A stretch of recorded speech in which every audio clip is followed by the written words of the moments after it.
Hi everyone. So welcome back welcome back sa ating sa ating channel So ngayong araw naman pag-uusapan natin yung mga top 6 top 6 common mistakes sa pag-aalaga ng rabbit Itong video na to is pang newbie siya pero kung matagal ka na ring nag-aalaga ng rabbit malay mo, 'di ba? Meron ka pang hindi alam o meron ka pang isa sa top 6 ko na hindi ko pa alam So patapusin mo tong video ko. Bago natin umpisan, gusto ko lang i-shoutout si Chad Camaso isang supporter natin diyan sa Canada So nag-message siya sa akin at balak niya daw start ng rabbit tree niya dito taga-Anda siya So, Anda, Pangasinan. So, syempre, naka-located tayo sa Anda, Pangasinan. So, gusto nyo mag-start ng rabbit tree niya. Syempre, OFW siya. Syempre, napakaganda kasi habang nasa abroad siya is nakakapag-start na siya ng business dito sa Pilipinas. Tsaka, syempre, talagang hindi lang nauuso, talagang nagbo-boom na yung rabbit industry So yung mga tao is natututo ng kumain ng rabbit hindi katulad dati na talagang hindi nila tanggap ang pagkain ng rabbit So ngayon medyo Tarlac, Pampanga, Bulacan ganyan medyo talagang natututo na silang kumain ng rabbit meat kasi nga syempre healthy siya compare mo sa ibang livestock like baboy, manok, kambing so ayun, umpisa na natin.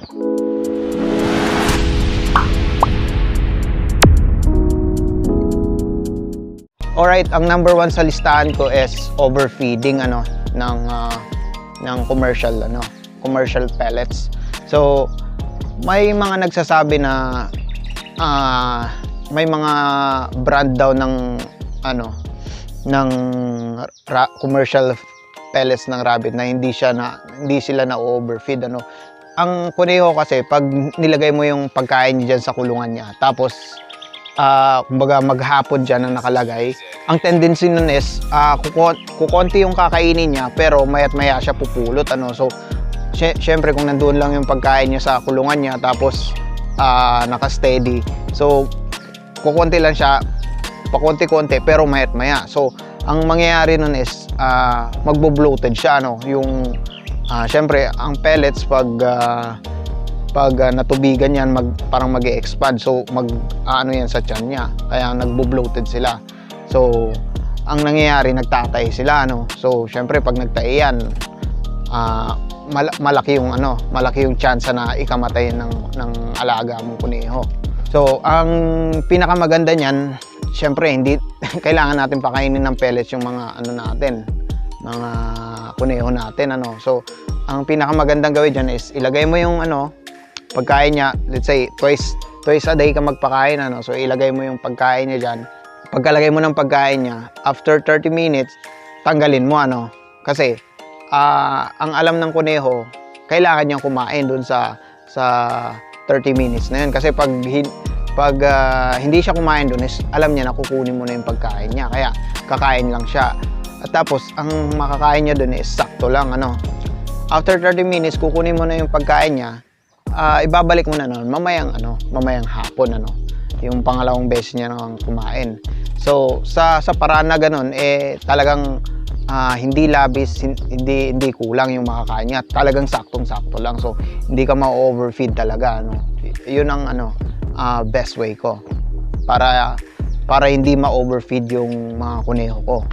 Yung saktong-sakto lang talaga yung makakain niya. Number 2 common mistake sa pag-aalaga ng kuneho ay ang too much fruits and veggies So sa wild ang mga kuneho hindi naman talaga nakakakain ng ganun karaming fruits tsaka veggies talaga more on hay sila yung unlimited hay is yung mga damo like Timothy hay, ganyan, alfalfa hay. Syempre ang nakikita kasi natin, kahit ako nung bata ako, ang nakikita natin is syempre sa TV, kumakain sila ng mga repolyo, ganyan, tsaka mga carrots, ganun. So ang alam natin yun yung talagang primary diet nila. So pero syempre hindi yun hindi naman ganun talaga, Number 3 ay yung mainit na lugar, So bago ka bumili ng alaga mong kuneho, bago ka mag-decide, make sure muna na may paglalagay ka sa kanya na malamig, So much better syempre kung naka-aircon, pero wag naman masyadong ganun kalamig, Yung sakto lang. Pero syempre hindi naman lahat tayo afford yung aircon, tsaka syempre lalo pag kung pang pet lang, yung rabbit tree ko is nakalagay sa silong ng mangga, So umaga, hapon malamig siya, hindi naarawan, tsaka may pa ako, may bubong pa ako, So napakalamig talaga, kaya never pa akong nagkaroon ng history ng heat-stroke dito sa sa rabbit tree ko. Number 4 on my list is yung basang damo o kaya pinapakain nila ng yung grass na umaga siya hinarvest, So napaka big no-no yan. Ang pinakamagandang oras ng pag-harvest ng damo is mga 2 PM pag naarawan na yung damo, Kasi pag umaga mo yan hinarvest o kaya umuulan, ang mga itlog ng mga bulate is nandun pa sa damo. So pag kinain yun ng kuneho mo, malaki yung posibilidad na magtay siya. Kaya nung una ako ganun din. So kahit tag-ulan, harvest ako, tapos papakain ako, hindi ko pa alam. Kaya yun, may mga nagtatae, ganyan, tsaka may mga nagkakasakit. Pero nung nalaman ko na ganun pala, nalaman ko na dapat pala maarawan muna yung damo mga hanggang sa 2 PM bago mo i-harvest, bago mo ipakain sa alaga mo.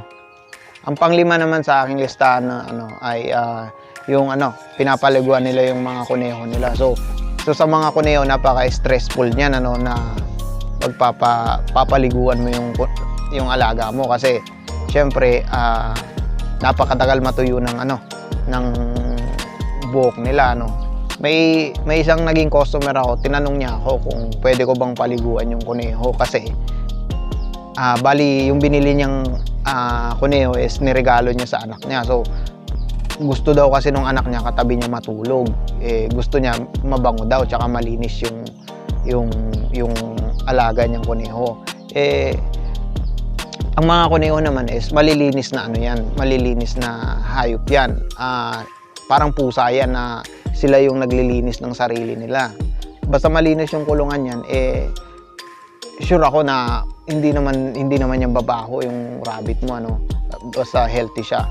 Ang top 6 ko naman ay ito yung ito yung nag-wash out sa sa entire rabbit tree ko nung una, So hindi naman ganoon kadami din yung alaga ako. Bali 13 na breeder yung pinagumpisahan ko. So 10 doon is namatay, namatay sila. May 3 naiwan, binenta ko. Pero yun nga, way back 2018, pero yun nga, nalaman ko yung cause of death nila, kaya nag-start ulit ako. So ang nangyari kasi nun is too much legumes, So ang pinapakain ko sa kanila araw-araw ganito. Yan. So medyo pala yan, hindi pala maganda yan, na although okay din siya, pero wag masyadong marami. Ano pa yung mga ibang legumes like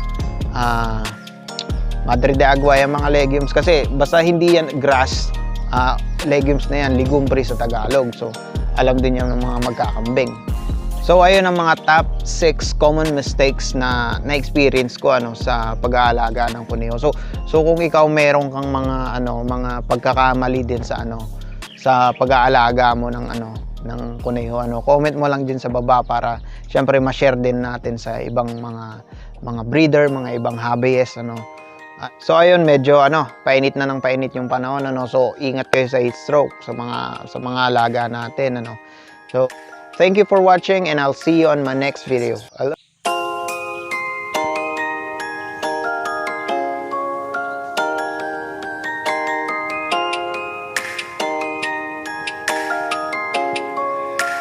This is